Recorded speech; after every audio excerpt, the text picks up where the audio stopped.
ದೇಶದಾದ್ಯಂತ ನಮ್ಮ ಸಂಸ್ಕೃತಿಯನ್ನ ನಮ್ಮ ದೇಶದ ಇತಿಹಾಸ ಹೊಂದಿರತಕ್ಕಂಥ ರಾಮಾಯಣ ಮಹಾಭಾರತಗಳಂತ ಒಂದು ಮಹಾಕಾವ್ಯಗಳ ನಾವು ನುಡಿಯಂತೆ ಭಗವದ್ಗೀತೆಯ ಮಾರ್ಗದರ್ಶನದಂತೆ ನಮ್ಮ ಧರ್ಮವನ್ನ ನಾವು ಕಾಪಾಡಿಕೊಂಡು ನಮ್ಮ ಸನಾತನ ಧರ್ಮವನ್ನ ನಾವು ಉಳಿಸ್ಕೊಳ್ಳೋದೇ ಈ ಒಂದು ಕಾರ್ಯಕ್ರಮಗಳ ರೂಪುರೇಷೆಗಳು.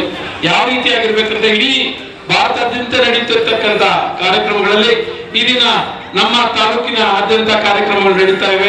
ಆ ಒಂದು ಸಮಯಗಳಲ್ಲಿ ನಾವೆಲ್ಲರೂ ಯಶಸ್ವಿಯಾಗಿ ಈ ಒಂದು ಭಾರತ ಮಾತೆಯನ್ನ ಪೂಜಿಸಿಕೊಂಡು ನಮ್ಮ ಧರ್ಮವನ್ನು ಉಳಿಸೋದಿಕ್ಕೆ ನಾವು ಕಾರ್ಯಭೂತರಾಗಬೇಕು.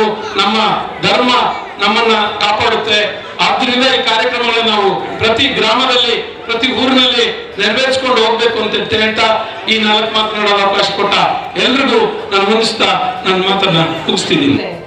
ಅವತ್ತು ಆ ಅನ್ಯಾಯ ತಡೆದಿದ್ರೆ ಮಹಾಭಾರತನೇ ಆಗ್ತಾ ಇರ್ಲಿಲ್ಲ ಅಲ್ವಾ?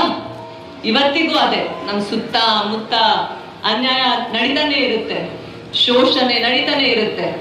ಹೆಣ್ಮಕ್ಳು ಆಗಿ ಒಬ್ಳು ಆಚೆ ಕೆಲಸ ಮಾಡ್ಬೇಕು ಅಂದ್ರೆ ಅವಳ ಮನೆ ಬಾಗಿಲಿಂದ ಆಚೆ ಹೆಜ್ಜೆ ಇಟ್ರೆ 100 ಪ್ರಶ್ನೆಗಳು. ಯಾಕೆ, ಹೇಗೆ, ಯಾವಾಗ, ಏನು, ಎತ್ತ, ಬೇಕಾ? ಮತ್ತೆ ನಾವ್ ಎಲ್ಲಿ ಬೆಳೆಸ್ತಾ ಇದ್ದೀವಿ? ನಾವು ದ್ರೌಪದಿ, ಮಹಾಭಾರತ, ರಾಮಾಯಣ, ಸೀತೆ ತಾಯಿ ಎಲ್ಲ ಕಥೆಗಳು ನಿಮ್ಗೆ ತಿಳಿದಿದೆ ಅಲ್ವಾ? ತಿಳಿದಿದೆಯೋ ಇಲ್ವೋ? ಏನಾದ್ರು ಗೊತ್ತಾ? ದ್ರೌಪದಿ ಸಭೆಯಲ್ಲಿ ನಿಂತಿರ್ತಾಳೆ, ಅವಳು ಬೇಡ್ಕೊಳ್ತಾಳೆ, ನೀವು ಎಲ್ಲರೂ ಇಲ್ಲಿ ನಿಂತಿದ್ದೀರಾ, ನನಗೆ ಸಹಾಯ ಮಾಡಿ ಅಂತ. ಯಾರು ಸಹಾಯ ಮಾಡಲ್ಲ. ಅವಳಿಗೆ ಸಹಾಯ ಮಾಡೋಕೆ ಪರಮಾತ್ಮ ಬರ್ಬೇಕಾಗುತ್ತೆ. ಅದ್ರ ಅವಕಾಶ ಬೇಕಾಗಿತ್ತ? ಇವಾಗ ನಮ್ಮ ಪರಿಸ್ಥಿತಿ ಎಲ್ಲೋ ಒಂದ್ ಕಡೆ ಹಾಗೆ ಇದೆ. ಬದಲಾವಣೆ ಆಗಿಲ್ಲ ಅಂತ ಅಲ್ಲ, ಬದಲಾವಣೆ ಆಗಿದೆ. ಇವತ್ತು ಸಾಕಷ್ಟು, ನಾನೊಬ್ಳು ಹೆಣ್ಮಗಳು, ಸೊ ಮಹಿಳೆಯರ ಬಗ್ಗೆ ಜಾಸ್ತಿ ಮಾತಾಡ್ತಾ ಇದ್ದೀನಿ. ನಾವು ಹೋಗಿ ಎಜುಕೇಟೆಡ್ ಆಗಿದ್ದೀವಿ, ಆಚೆ ಹೋಗಿ ಓದ್ಕೊ ಬಂದಿದ್ದೀವಿ. ಆದ್ರೂ ಇವತ್ತಿಗೂ ಸಾಕಷ್ಟು ಒತ್ತಡಗಳು. ನನ್ಗೆ ಇಲ್ಲಿ ಬಂದು ಏನ್ ಖುಷಿ ಅಂತ ಅಂದ್ರೆ, ಆ ಕಡೆ ನೋಡ್ದೆ ಎಲ್ಲಾರು ಗಂಡಸರು ಕೂತಿದ್ದಾರೆ, ಈ ಕಡೆ ಎಲ್ಲ ಹೆಂಗಸರು ಕೂತಿದ್ದಾರೆ. ಆದ್ರೂ ಎಲ್ಲ ಒಂದ್ ಕಡೆ ನಮ್ಮ ಯುವಕರು ಯುವತಿಯರು ಕಡಿಮೆನೆ, ಅವ್ರಿನ್ನ ಭಾಗಿಯಾಗಿಲ್ಲ ಇಲ್ಲಿ. ಇನ್ನ ಒಂದು ವಿಷಯ ಮಾತಾಡಕ್ ಇಷ್ಟಪಡ್ತೀನಿ ನಾನು. ಧರ್ಮ ಅಂದ್ರೆ ಏನು? ಧರ್ಮ ಅಂದ್ರೆ ಏನು? ಹಿಂದೂ ಅಂದ್ರೆ ಏನು? ಇವತ್ತು ರಾಜಕೀಯವಾಗಿ ಬಳಸ್ಕೊಂತಾರೆ, ವ್ಯವಹಾರಿಕವಾಗಿ ಬಳಸ್ಕೊಂತಾರೆ, ಇನ್ನೊಂದು ರೀತಿಯಲ್ಲಿ ಬೇರೆ ಬೇರೆ ಅಜೆಂಡಾಗೋಸ್ಕರ ಬೆಳೆಸ್ಕೊಂತಾರೆ. ಆದ್ರೆ ಧರ್ಮ ಅಂದ್ರೆ ಹಿಂದುತ್ವ ಅಂದ್ರೆ ಒಂದೇ. ಏನು ಗೊತ್ತಾ ನಿಮ್ಗೆ? ಮಾನವೀಯತೆ ಬೇಕು. ನಾವ್ ಯಾವ ಜಾತಿ ಯಾರು ಆಗ್ಲಿ, ನಿಮ್ಮೂರಲ್ಲೇ ನೀವು ಅನುಭವಿಸಿರ್ತೀರಾ, ಬೇರೆ ಜಾತಿಯವ್ರಿಗೆ ನಾವು ಜಾಗ ಕೊಡಲ್ಲ, ಮೇಲೆ ಕೆಳಗೆ ಎಲ್ಲ ನೋಡ್ತಾ ಇರ್ತೀವಿ. ಸೊ ಎಲ್ಲವನ್ನು ಬಿಟ್ಟು ನಮ್ ಮುಖ್ಯವಾದ ವಿಷಯ ಏನು ಅಂತ ಅಂದ್ರೆ ಮಾನವೀಯತೆ. ಸಮಾಜೋತ್ಸವಕ್ಕಿಂತ ಹಿಂದೂ ಧರ್ಮವನ್ನು ಉಳಿಸುವಂತಹ ಕಾರ್ಯಕ್ರಮ ಏನಂತಾರೆ? ಹಿಂದೂ ಧರ್ಮವನ್ನು ಉಳಿಸೋದಕ್ಕೋಸ್ಕರ ಪ್ರತಿಯೊಬ್ಬರಿಗೂ ಈ ಒಂದು ಕಾರ್ಯಕ್ರಮ, ಪ್ರತಿಯೊಂದು ಗ್ರಾಮದಲ್ಲೂ ಈ ಒಂದು ಕಾರ್ಯಕ್ರಮ ಆಗ್ತಾ ಇದ್ರೆ, ನಡೀತಾ ಇದ್ರೆ, ಪ್ರತಿಯೊಬ್ಬರಿಗೂ ಅದರಲ್ಲಿ ಇಬ್ಬರಿಗಾದ್ರೂ ನನ್ನ ಹಿಂದೂ ಧರ್ಮ ಅನ್ನೋದು ಬಂದ್ರೆ, ನನ್ನ ಹಿಂದೂ ಸನಾತನ ಧರ್ಮ ಈ ಒಂದು ಭಾರತದಲ್ಲಿ ಮಾತ್ರ ಖಂಡಿತ ಉಳ್ಕೊಳ್ಳುತ್ತೆ. ನಾವು ಎಷ್ಟು ಎಚ್ಚರ ಆಗಬೇಕು. ಇದಕ್ಕೆ ಮುಂಚೆ ಇನ್ನೊಬ್ಬ ಗುರುಜಿ ಸ್ವಾಮಿಗಳು ಹೇಳ್ತಾ ಇದ್ರು, ಸ್ವಾಮಿ ಗುರುಗಳೇ, ಮುಸ್ಲಿಮರು ಅವ್ರ ದರ್ಗದ ಹತ್ರ ಹೋದಾಗ ಟಮಟೆ ಬಾರಿಸೋದಕ್ಕೆ ಬಿಡಲ್ಲ, ಕಲ್ಲು ಹೊಡಿತಾರೆ. ಇದೇನ್ರಿ ನರ ಸತ್ತೋಗಿದೆ ಹಿಂದೂಗಳಿಗೆ? ಯಾರಿಗೂ ನರ ಸತ್ತಿಲ್ಲ. ನಮ್ಗೆ ಕೈಗಿಲ್ವಾ, ಕಲ್ಲಿಲ್ವಾ? ನಾವೇ ಮಸೀದಿ ಮೇಲೆ ಕಲ್ಲುಗಿರಿಲ್ವ? ಯಾರು ಇವರಿಲ್ಲ. ಯಾಕೆ? ಅವ್ರು ಮಾತ್ರ, ನಾವು ಮಾತ್ರ ಶಾಂತಿವಾದಿಗಳು, ಅವ್ರು ಶಾಂತಿ ಸಲ್ಲಿಸಲ್ಲ. ಅವ್ರಿಗೆ ಮಾತ್ರ ಹಕ್ಕುಗಳು ಇದೆ, ಅವ್ರಿಗೆ ಮಾತ್ರ ಪೊಲೀಸರು ರಕ್ಷಣೆ ಕೊಡ್ತಾರ. ಹಿಂದೂಗಳಿಗೆಲ್ಲ ರಕ್ಷಣೆ ಕೊಡಲ್ಲ. ಯೋಚನೆ ಮಾಡಬೇಕು. ನಮ್ಮ ಧರ್ಮ ಇರೋದು ಒಂದೇ ದೇಶ, ನಮಗೋಸ್ಕರ ಇರ್ತಕ್ಕಂಥ ದೇಶ ಒಂದೇ. ಮುಸ್ಲಿಮರಿಗೆ ಹಲವಾರು ರಾಷ್ಟ್ರಗಳಿದೆ, ಹಲವಾರು ದೇಶಗಳಿದೆ. ಒಂದು ರಾಷ್ಟ್ರ ಕೆಳಗಡೆ ಬಿತ್ತೋದ್ರೆ, ಅಯ್ಯೋ ನಮ್ಮ ಮುಸ್ಲಿಂ ಬಾಂಧವರು ಕೆಳಗಡೆ ಬಿತ್ತೋಗಿದ್ದಾರೆ ಅಂತ ಇನ್ನೊಂದು ರಾಷ್ಟ್ರದವರು ಕೈ ಇಟ್ಟು ಮೇಲೆ ಹಿಡಿತಾರೆ. ಆದ್ರೆ ನಮ್ಮ ಹಿಂದೂ ಧರ್ಮಕ್ಕೆ ಬಿತ್ತೋದ್ರೆ ಯಾರು ಅದಕ್ಕೆ ಜಾಗೃತರಾಗಿ, ಈಗಿಂದಲೇ ಜಾಗೃತರಾಗಿ ಪ್ರತಿಯೊಬ್ಬರು ಹಣೆಯಲ್ಲಿ ತಿರುಗ ಇಟ್ಕೊಂಡು ಹೋಗ್ಲಿ. ಅವ್ರು ಬುರ್ಕ ಇಲ್ಲದೆ ಹೊರಗಡೆ ಯಾಕಿದ್ರಲ್ಲ, ಅವ್ರ ಧರ್ಮ ಅವ್ರಿಗೆ ಹೆಚ್ಚಾದ್ರೆ ನಮ್ಮ ಧರ್ಮ ನಮಗೂ ಹೆಚ್ಚಲ್ವಾ?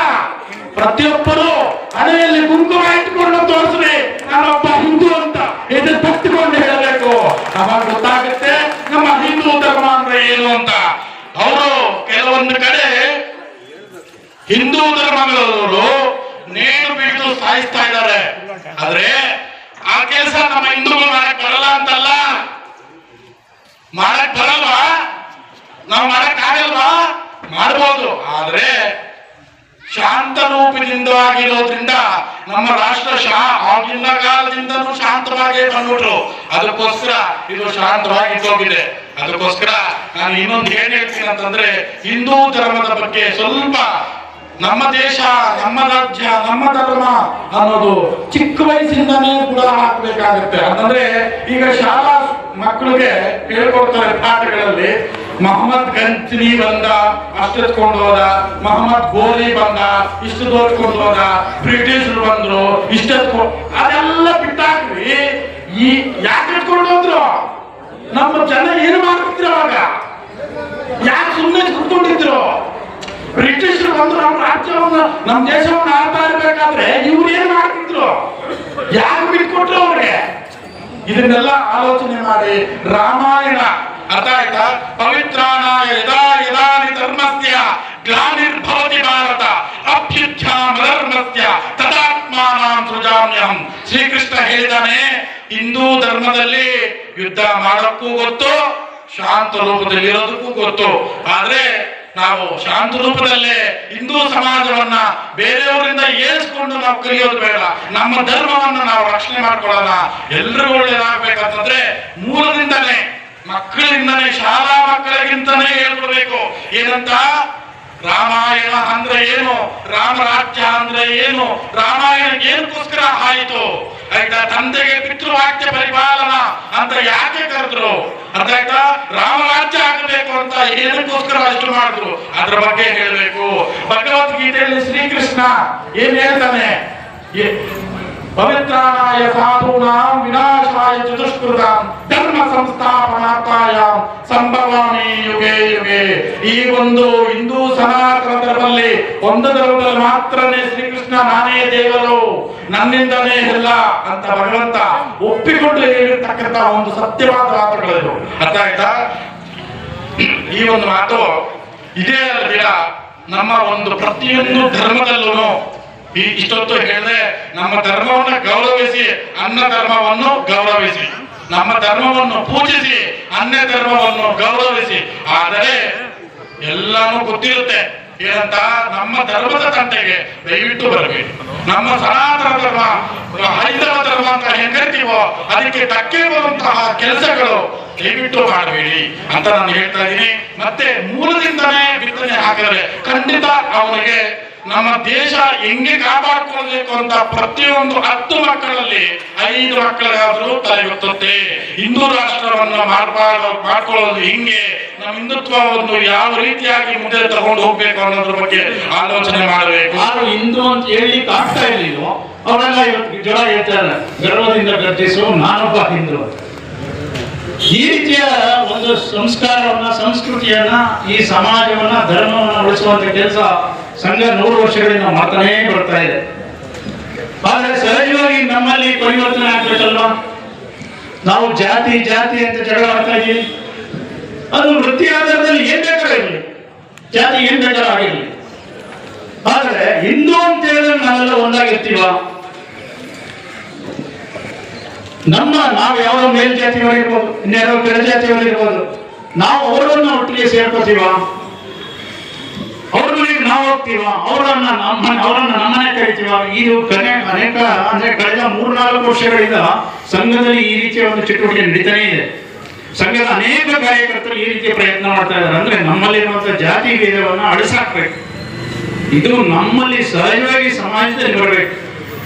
ನಮಗೆಲ್ಲ ಗೊತ್ತಿರಲಿ, ಈ ಹಿಂದೂ ಸಮಾಜವನ್ನ ಅನೇಕ ವರ್ಷಗಳಿಂದ, 1000 ವರ್ಷಗಳ ಹಿಂದೂ ಸಮಾಜ ಅಂದ್ರೆ ಹಿಂದೂಗಳನ್ನ ನಾಶ ಮಾಡಿಬಿಡ್ಬೇಕು ಅಂತಾನೆ ಹೋರಾಟ ಮಾಡೋದು.